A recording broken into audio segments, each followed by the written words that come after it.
मित्रों का महत्व। एक छोटी नदी के किनारे एक पेड़ पर एक तोता रहता था।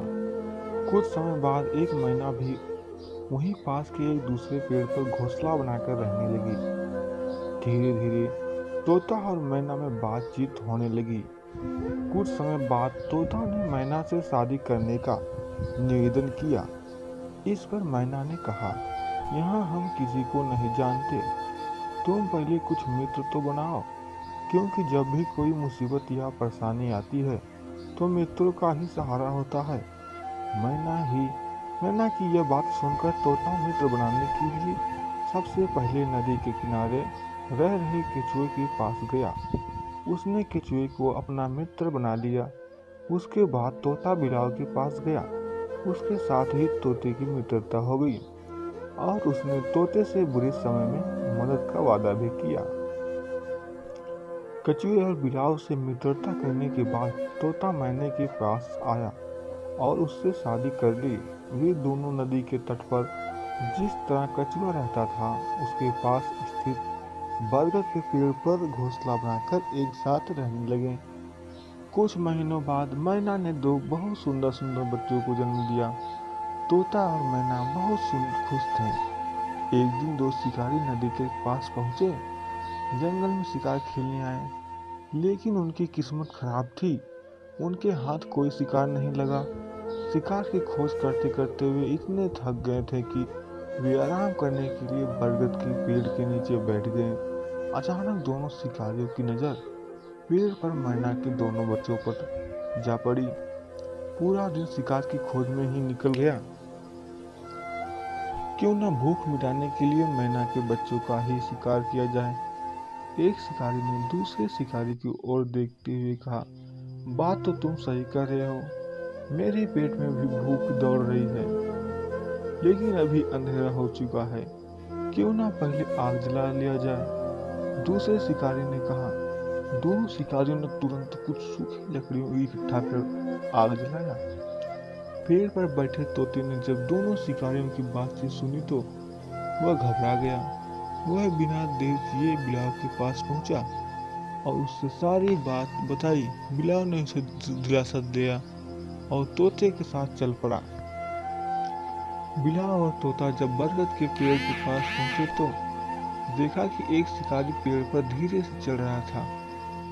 बिलाव बड़ा बुद्धिमान था। उसने तुरंत नदी में डुबकी लगाई और शिकारियों द्वारा जलाए गए आग पर तुरंत पानी का छिड़काव कर दिया।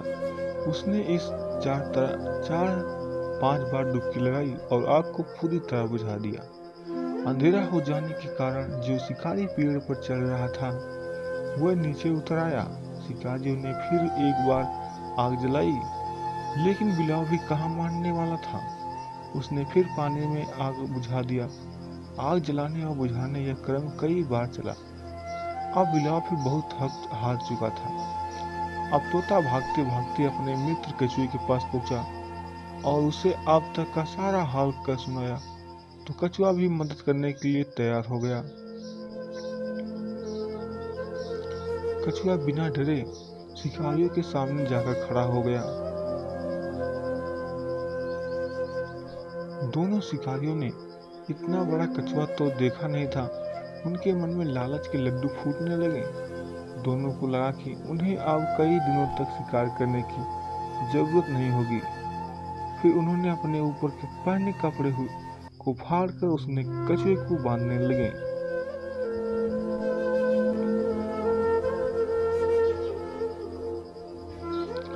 कछुआ बहुत ताकतवर और आकार में बहुत बड़ा था। उन्होंने जैसे ही कछुए को कपड़े से बांधा, उसने दोनों को पानी के अंदर खींचना शुरू कर दिया। दोनों गिरते लुढ़कते नदी के पानी में गिरने लगे।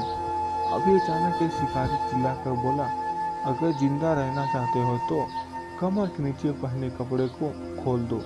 यह कहकर दोनों ने अपने कमर के नीचे कपड़े को भी खोल दिया। इस तरह दोनों शिकारी मरते मरते बचे। दोनों शिकारी ने भूखे पेट ही बिना शिकार कर लौट गए। इस तरह तोते के मित्रों की वजह से मैना के बच्चों की जान बच गई। सीख। इस कहानी से हमें यह सीख मिलती है कि जीवन में जो कुछ अच्छे मित्रों का होना बहुत जरूरी है। जब भी कभी मुसीबत का समय आता है तब मित्र ही मदद करते हैं। ऐसा व्यक्ति जो आपका बहुत अच्छा मित्र होने का वादा हो तो करता तो है, लेकिन मुसीबत या समस्या आने पर आपसे किनारा कर लेता है, वह कभी आपका मित्र नहीं हो सकता। धन्यवाद। फिर मिलते हैं हम अगली वीडियो में। चैनल पर नए हैं तो सब्सक्राइब कीजिए।